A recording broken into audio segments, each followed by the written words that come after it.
Kemudian Yesus berangkat dari situ dan tiba di tempat asalnya, sedang murid-muridnya mengikuti dia. Pada hari Sabat, ia mulai mengajar di rumah ibadat, dan jemaat yang besar takjub ketika mendengar dia, dan mereka berkata, Dari mana diperolehnya semuanya itu?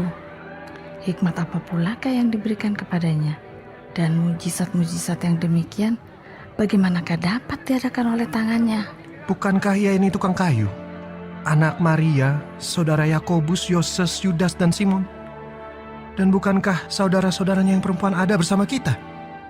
Lalu mereka kecewa dan menolak dia. Maka Yesus berkata kepada mereka, Seorang nabi dihormati di mana-mana, kecuali di tempat asalnya sendiri, di antara kaum keluarganya dan di rumahnya. ia tidak dapat mengadakan satu mujizat pun di sana, kecuali menyembuhkan beberapa orang sakit dengan meletakkan tangannya atas mereka.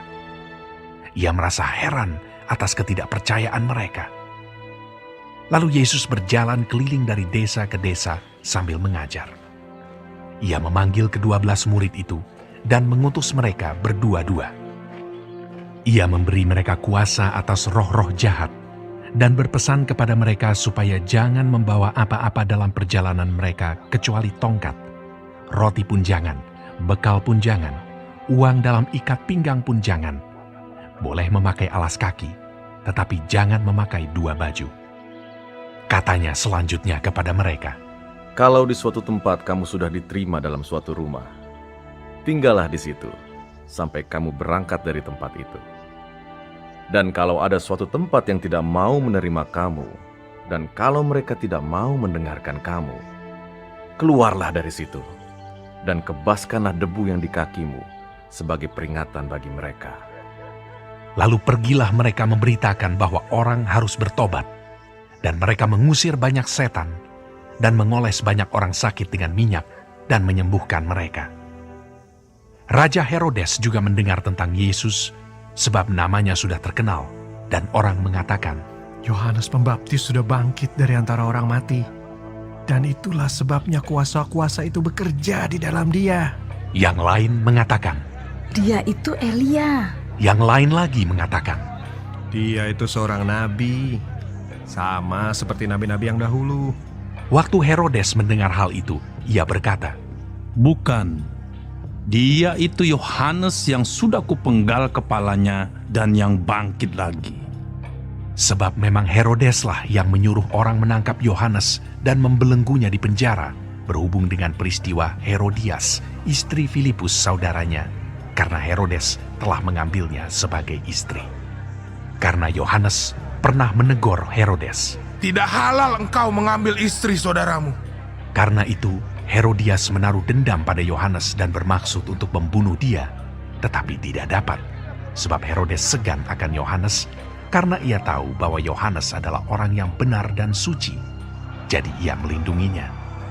Tetapi apabila ia mendengarkan Yohanes, hatinya selalu terombang-ambing. Namun ia merasa senang juga mendengarkan dia. Akhirnya tiba juga kesempatan yang baik bagi Herodias. Ketika Herodes pada hari ulang tahunnya mengadakan perjamuan untuk pembesar-pembesarnya, perwira-perwiranya, dan orang-orang terkemuka di Galilea. Pada waktu itu, anak perempuan Herodias tampil lalu menari, dan ia menyukakan hati Herodes dan tamu-tamunya. Raja berkata kepada gadis itu, Minta daripadaku apa saja yang kau ingini, maka akan kuberikan kepadamu.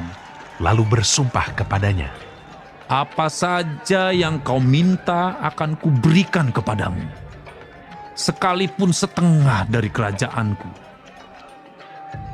Anak itu pergi dan menanyakan ibunya. Apa yang harus kuminta? Jawabnya, Kepala Yohanes Pembaptis. maka cepat-cepat ia pergi kepada raja dan meminta. Aku mau supaya sekarang juga engkau berikan kepadaku kepala Yohanes Pembaptis di sebuah talam. Lalu sangat sedihlah hati raja, tetapi karena sumpahnya dan karena tamu-tamunya, ia tidak mau menolaknya. Raja segera menyuruh seorang pengawal dengan perintah supaya mengambil kepala Yohanes. Orang itu pergi dan memenggal kepala Yohanes di penjara. Ia membawa kepala itu di sebuah talam dan memberikannya kepada gadis itu, dan gadis itu memberikannya pula kepada ibunya. Ketika murid-murid Yohanes mendengar hal itu, mereka datang dan mengambil mayatnya, lalu membaringkannya dalam kuburan. Kemudian rasul-rasul itu kembali berkumpul dengan Yesus dan memberitahukan kepadanya semua yang mereka kerjakan dan ajarkan. Lalu ia berkata kepada mereka, Marilah ke tempat yang sunyi, supaya kita sendirian, dan beristirahatlah seketika. sebab memang begitu banyaknya orang yang datang dan yang pergi, sehingga makan pun mereka tidak sempat. Maka berangkatlah mereka untuk mengasingkan diri dengan perahu ke tempat yang sunyi. Tetapi pada waktu mereka bertolak, banyak orang melihat mereka dan mengetahui tujuan mereka. Dengan mengambil jalan darat, segeralah datang orang dari semua kota ke tempat itu, sehingga mendahului mereka. Ketika Yesus mendarat, ia melihat sejumlah besar orang banyak. Maka tergeraklah hatinya oleh belas kasihan kepada mereka, karena mereka seperti domba yang tidak mempunyai gembala. Lalu mulailah ia mengajarkan banyak hal kepada mereka. Pada waktu hari sudah mulai malam, datanglah murid-muridnya kepadanya dan berkata, Tempat ini sunyi, dan hari sudah mulai malam. Suruhlah mereka pergi, supaya mereka dapat membeli makanan di desa-desa dan di kampung-kampung di sekitar ini. Tetapi jawabnya, Kamu harus memberi mereka makan. kata mereka kepadanya, Jadi, haruskah kami membeli roti seharga 200 dinar untuk memberi mereka makan? tetapi ia berkata kepada mereka, Berapa banyak roti yang ada padamu? Cobalah periksa. sesudah memeriksanya, mereka berkata, 5 roti dan 2 ikan. lalu ia menyuruh orang-orang itu supaya semua duduk berkelompok-kelompok di atas rumput hijau. Maka duduklah mereka berkelompok-kelompok. Ada yang 100, ada yang 50 orang.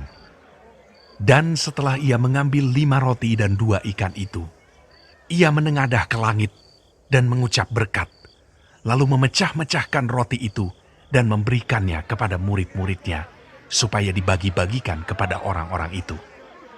Begitu juga kedua ikan itu dibagi-bagikannya kepada semua mereka. Dan mereka semuanya makan sampai kenyang. Kemudian orang mengumpulkan potongan-potongan roti 12 bakul penuh, selain daripada sisa-sisa ikan. Yang ikut makan roti itu ada 5.000 orang laki-laki. Sesudah itu, Yesus segera memerintahkan murid-muridnya naik ke perahu dan berangkat lebih dulu ke seberang, ke Betsaida. Sementara itu ia menyuruh orang banyak pulang. Setelah ia berpisah dari mereka, ia pergi ke bukit untuk berdoa.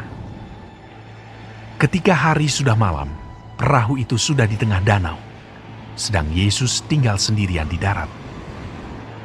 Ketika ia melihat betapa payahnya mereka mendayung karena angin sakal, maka kira-kira jam 3 malam ia datang kepada mereka, berjalan di atas air, dan ia hendak melewati mereka. Ketika mereka melihat dia berjalan di atas air, mereka mengira bahwa ia adalah hantu. Lalu mereka berteriak-teriak, sebab mereka semua melihat dia, dan mereka pun sangat terkejut. Tetapi segera ia berkata kepada mereka, Tenanglah, aku ini, jangan takut. Lalu ia naik ke perahu mendapatkan mereka, dan angin pun redalah. Mereka sangat tercengang dan bingung, sebab sesudah peristiwa roti itu, mereka belum juga mengerti, dan hati mereka tetap degil. Setibanya di seberang, Yesus dan murid-muridnya mendarat di Genesaret dan berlabuh di situ. Ketika mereka keluar dari perahu, orang segera mengenal Yesus. Maka berlari-larilah mereka ke seluruh daerah itu dan mulai mengusung orang-orang sakit di atas tilamnya kepada Yesus di mana saja kabarnya ia berada. Kemanapun ia pergi, ke desa-desa, ke kota-kota, atau ke kampung-kampung, orang meletakkan orang-orang sakit di pasar dan memohon kepadanya supaya mereka diperkenankan hanya menjamah jumbai jubahnya saja. dan semua orang yang menjamahnya menjadi sembuh.